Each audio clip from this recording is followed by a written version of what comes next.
শুভ সকাল আমার প্রিয় পরিবার, তোমরা সকলে কেমন আছো?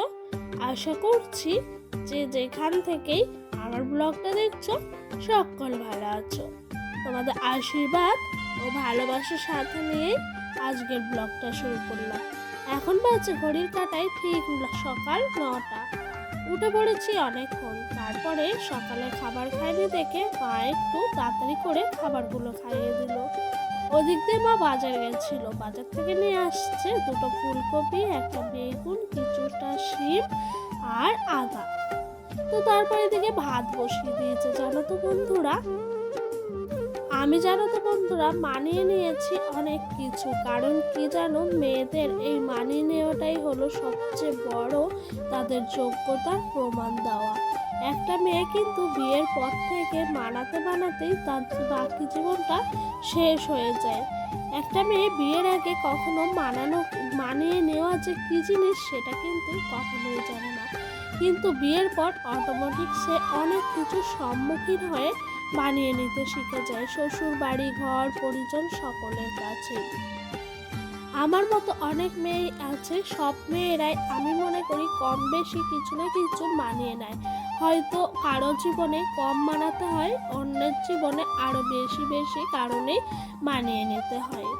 তো বন্ধুরা, তোমাদের সঙ্গে গল্প করতে করতে ওদিক দিয়ে কিন্তু মায়ের ভাতটা হয়ে গেছে, তারপর এদিক দিয়ে মসুর ডালটাও হয়ে গেছে। তারপরে আজকে রান্না হবে কষা কষা হাড় ছাড়া মাংস, মানে আমরা যেটাকে সোয়াবিন বলি, তো সেটাকে কিন্তু একটু মজার ছলে সবাই বলে থাকে হাড় ছাড়া মাংস, সেইটাই হবে আজকে। তো সেটা একটু কষিয়ে নিচ্ছিলাম। তারপরে যেন টোটোর ওই দিক দিয়ে জামা কাপড়গুলো শুকিয়ে গেছে, সেগুলোই কিন্তু একটু পরিপাটি সুন্দর করে ভাঁজ করে নিচ্ছিলাম। টোটো এখন ঘুমাচ্ছে। ও ঘুমাতে ঘুমাতে সংসারের সমস্ত কাজকর্মগুলো একটু সেরে ফেলার চেষ্টা করি।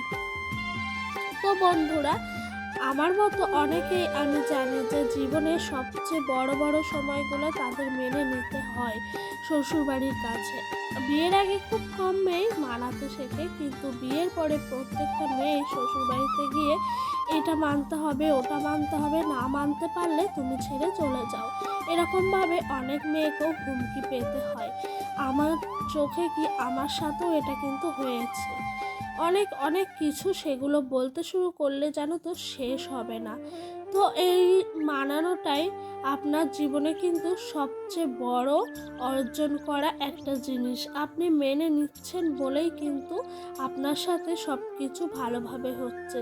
আর মেনে নিতে পারলে কি সবাই খুশি, আর না মানতে পারলে সবাই একেবারে আপনার সাথে এমন ব্যবহার করবে সেটা কখনোই কল্পনাতেও আনা যায় না। তো আমি মনে করি একটা মেয়ের জীবনে সবচেয়ে মেনে নেওয়াটাই সবচেয়ে বড় অর্জন বলে মনে করা হয়। যারা মানতে পারে না, ওই যে শব্দটা আছে ডিভোর্স, ওইটা হয়।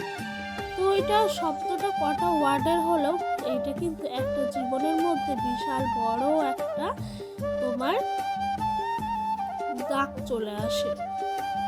তো বন্ধুরা, তোমাদের সঙ্গে কথা বলতে বলতে টোটোর দিকে জামা কাপড়গুলো ভাঁজ করলাম, তারপর ব্যাগে ভরে রাখছিলাম। আর এই দেখো, এদিক দিয়ে এই ঘরটাও একটু ঝাড় দিয়ে দিলাম। কারণ কি বলতো, রান্না বান্না শেষ হয়ে গেছে। আর দেখতে পাচ্ছ ভাত তরকারিগুলো কিন্তু মা এদিক দিয়ে এনে রেখে দিল। তো আস্তে আস্তে সংসারের সমস্ত কাজগুলো কিন্তু সেরে নিচ্ছিলাম।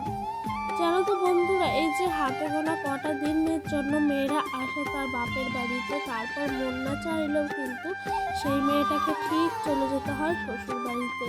না গেলে কিন্তু হাজার মানুষের হাজার কথা, কিন্তু কিছু করার নাই, এটাই হয়তো মেয়েদের জীবন বলে করা হয়। তো বন্ধুরা, তোমাদের সঙ্গে গল্প করতে করতে আমি কিন্তু সংসারের সব কাজগুলো করে দিলাম। আর এই দিক দিয়ে দেখেছো এই রান্নার জায়গাটা, এই জায়গাটা কিন্তু মেঝে নাই, মানে যে ইটা সিমেন্ট দিয়ে করা থাকে সেটাই আছে। কারণ কি বলতো, এই জায়গাটা ভবিষ্যতে মার্বেল বসানো হবে হয়তো, সেই কারণে আরও এই অবস্থা হয়েছে। তো এইটা একটু এই ঝাঁটা দিয়ে ঝাঁট দিলাম। এই ঝাঁটাটা কিন্তু আমাদের ঘরেরই ঝাঁটা। তো সমস্ত নোংরাগুলো একটু তুলে নিচ্ছিলাম। কারণ কি বলতো, এখানে তো আর ঝাঁট দিয়ে তোলা যাবে না, কারণ অনেকটাই উঁচু, সেই কারণে হাতে করে তুলেই ফেলে দিতে হয়। আর বন্ধুরা, তোমরা যারা যারা আমার ভিডিওটা এখনো দেখছো, স্কিপ না করে তোমাদেরকে অসংখ্য অসংখ্য ভালোবাসা জানাচ্ছি। আর তোমরা যারা যারা আমার ভিডিওটা দেখছো, প্লিজ একটা লাইক আর একটা কমেন্ট করো। তো বন্ধুরা, তোমাদের সঙ্গে গল্প করতে করতে এদিক দিয়ে কিন্তু আমার গ্যাস ওভেনটাও ভালো করে ক্লিন করে নিচ্ছিলাম। তো প্রথমে তোমার স্কচব্রাইট দিয়ে গ্যাস ওভেনটা মুছে নিচ্ছিলাম সুন্দর করে। আর কি জানো তো বন্ধুরা, গ্যাস ওভেনটা স্কচব্রাইট দিয়ে না মুছলে না সাবান লাগিয়ে তেমন একটা দাগ দাগ থাকে, অন্য কিছু একটা দিয়ে তুলতে গেলে জানো তো ওঠে না। তো চলো গ্যাস ওভেনটা মুছতে মুছতে তোমাদের সুন্দর সুন্দর কমেন্টে রিপ্লাই দেওয়া যাক। তো মানসী রয় বলেছে, খুব সুন্দর হয়েছে ভিডিওটা, আর ডোডো সোনাকে অনেক অনেক ভালোবাসা রইল ওর মিমির কাছ থেকে, আর মাসিমাকেও অনেক প্রণাম জানাই। তো মানসী, সুন্দর একটা কমেন্ট করার জন্য তোমাকে অসংখ্য ধন্যবাদ জানাচ্ছি ও ভালোবাসা জানাচ্ছি। তোমার প্রণাম কিন্তু আমার মা গ্রহণ করেছে। এই কমেন্টটা মাকে পড়ে শুনিয়েছিলাম।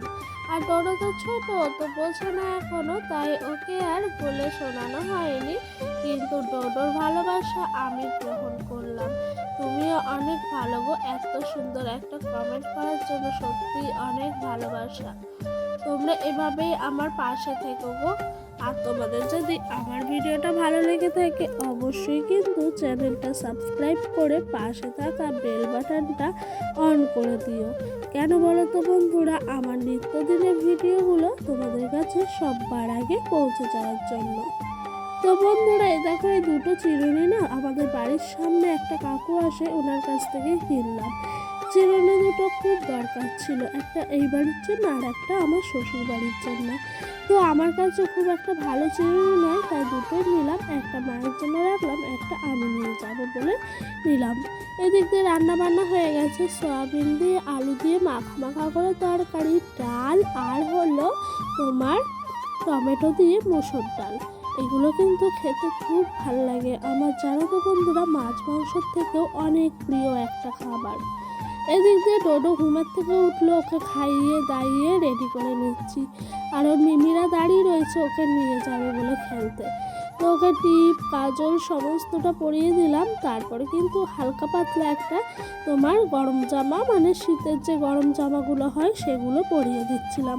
আর ও কত খুশি, দেখেছে ওর মিমিরা ওর সামনে দাঁড়িয়ে রয়েছে, আর ওদের সাথে কিন্তু ও খেলা করে যাচ্ছে সমানে।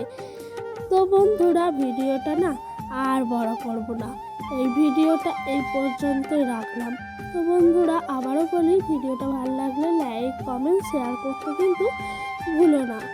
তো বন্ধুরা, আজকের ভিডিওটা এই পর্যন্তই রইল। দেখা হবে কিন্তু আরও একটা নতুন দিনের নতুন ব্লগের সাথে।